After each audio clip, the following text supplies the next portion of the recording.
En manchette ce soir, Pauline Marois comme première ministre, le souhait d'1 Québécois sur 3. Le vol d'essence en hausse à Québec et la conclusion de notre dossier spécial sur le suicide. Voici vos informations en ce samedi 10 mars.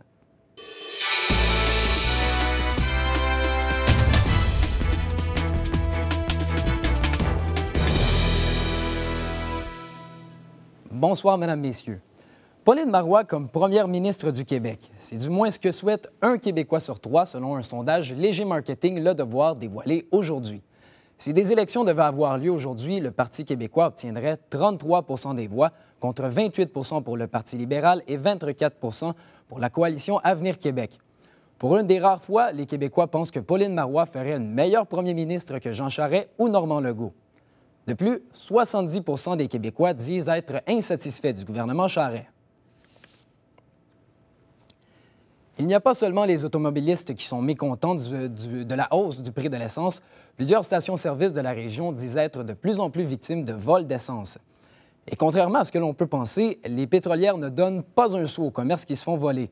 En 2009, un vol d'essence de 40 litres coûtait 32 $ aux détaillants. Aujourd'hui, le même vol leur coûterait près de 58 $ à cause de l'inflation. Certaines stations de service ont décidé de prendre les grands moyens et d'installer des systèmes de caméras pour identifier les plaques d'immatriculation. Le service de police de la Ville de Québec dit tout faire en son possible pour mettre fin à ces vols. Ailleurs dans le monde maintenant, la guerre entre Israël et la Palestine se poursuit de plus belle. Durant les dernières 24 heures, 15 Palestiniens sont morts à Gaza et une centaine de roquettes ont été lancées sur Israël. Ces événements font suite à l'élimination du secrétaire général d'un groupe radical palestinien par Israël hier après-midi. On passe maintenant à notre reportage pour conclure notre dossier spécial sur le suicide. Nous vous parlons aujourd'hui du suicide assisté. Depuis la venue à Gatineau de la commission Mourir dans la dignité, le débat entourant le suicide assisté a été relancé.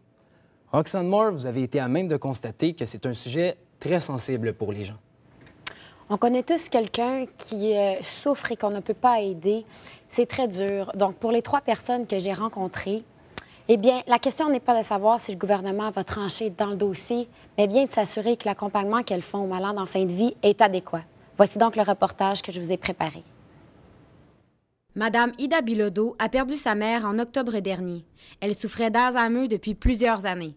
À 93 ans, elle n'avait d'autre choix que d'attendre la mort. Elle demandait ouvertement à mourir. Pour Madame Bilodeau, qui a aidé sa mère pendant 12 ans, le sentiment d'impuissance était grand.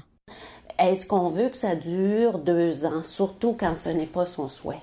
Mais le suicide assisté n'est pas vu de bon œil partout. À la maison Mathieu Froment-Savoie, le seul centre de soins palliatifs en Outaouais, plus de 70 bénévoles accompagnent les patients en fin de vie. Pour la direction, c'est la solution. Le patient se sent respecté.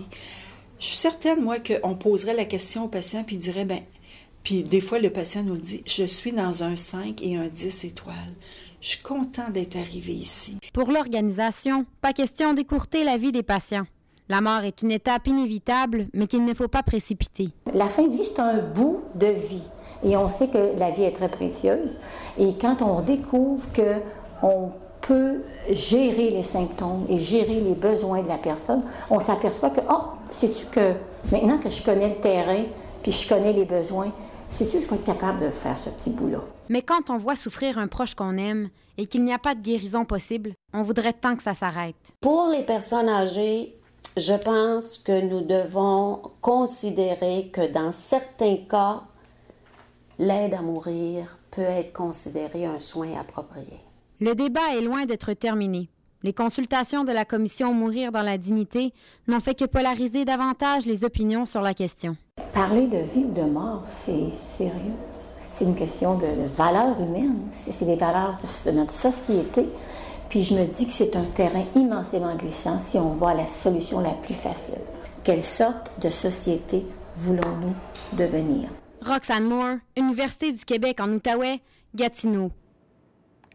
Donc, on vous rappelle que si vous avez des questions concernant notre dossier spécial sur le suicide, nous vous invitons à nous en faire part via notre site internet tvanouvelles.ca. On passe maintenant au culturel avec Kelly Leonardo. Kelly, après les Paul McCartney et les Madonna, Québec rêve de stars internationales. C'est du moins ce que relève un sondage réalisé par Léger Marketing pour le Journal de Québec. Les Québécois veulent des gros noms.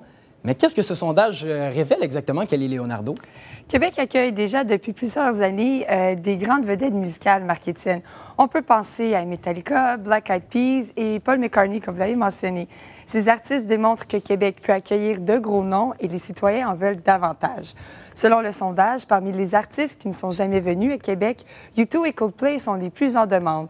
Et Québecom, qui assure déjà la venue de Madonna à Québec en septembre, a déjà le populaire groupe britannique dans sa mire. Donc, c'est à prévoir une arrivée de Coldplay. Et l'enquête révèle aussi que les salles de spectacle préférées des gens de la Ville de Québec varient selon l'âge. Les jeunes préfèrent le Colisée et pour les gens plus âgés, c'est le Grand Théâtre qui ressort du lot. Mais les Plein-Abraham font vraiment l'unanimité chez tous les groupes d'âge. Et toujours dans le domaine du spectacle, Kelly, la pièce La Mélodie du bonheur sera présentée, sera en tournée au Québec à compter du 22 mars prochain. Oui, la pièce réalisée par Denise Filiatro a connu un immense succès en 2010 à Montréal et l'an passé à Québec. Il y a quelques changements à prévoir cette fois-ci pour la tournée, dans les décors, les costumes, mais aussi la distribution des rôles. Yves Soutière remplacera Robert Marian dans le rôle du capitaine Von Trapp. La tournée s'arrêtera à Trois-Rivières, Drummondville, Laval, Québec et Gatineau dans les prochains mois, mais les dates exactes ne sont pas encore affichées. Et rapidement, Kelly, une suggestion peut-être sortie pour ce soir? Oui, Marc-Étienne, si vous ne savez pas quoi faire ce soir, je vous suggère le spectacle de Mesmer, le fascinateur, à la salle Albert-Rousseau. C'est à 20h. Il reste quelques billets pour les chanceux. Si vous voulez d'autres informations sur les activités à faire ce week-end, rendez-vous sur notre site Internet. Merci beaucoup, Kelly. Nous sommes toujours sans nouvelles de Marie-Mélissa Langevin. Cette jeune femme de 26 ans manque à l'appel depuis 48 heures. On rejoint Mathieu Marquis. Mathieu, où on en est dans ce dossier? Marc-Étienne, je suis près de l'endroit où Marie-Mélissa Langevin aurait été vue pour la dernière fois. Elle avait l'habitude de promener son chien ici et c'est pourquoi que le service de police de Québec mènera une battue demain matin. Vous savez, on mise beaucoup pour cette battue pour retrouver des objets, des indices, des vêtements à Mélissa qui pourraient faire avancer l'enquête. Car depuis le début, l'enquête piétine, il y a très, très peu de développement dans le dossier. L'hypothèse que son conjoint serait en lien avec la disparition de Mélissa est maintenant écartée. Et peut-être signe d'espoir pour la famille, le chien de Mélissa a été retrouvé vivant. Justement, Mathieu, vous venez d'en parler. La famille, comment se portent les proches présentement?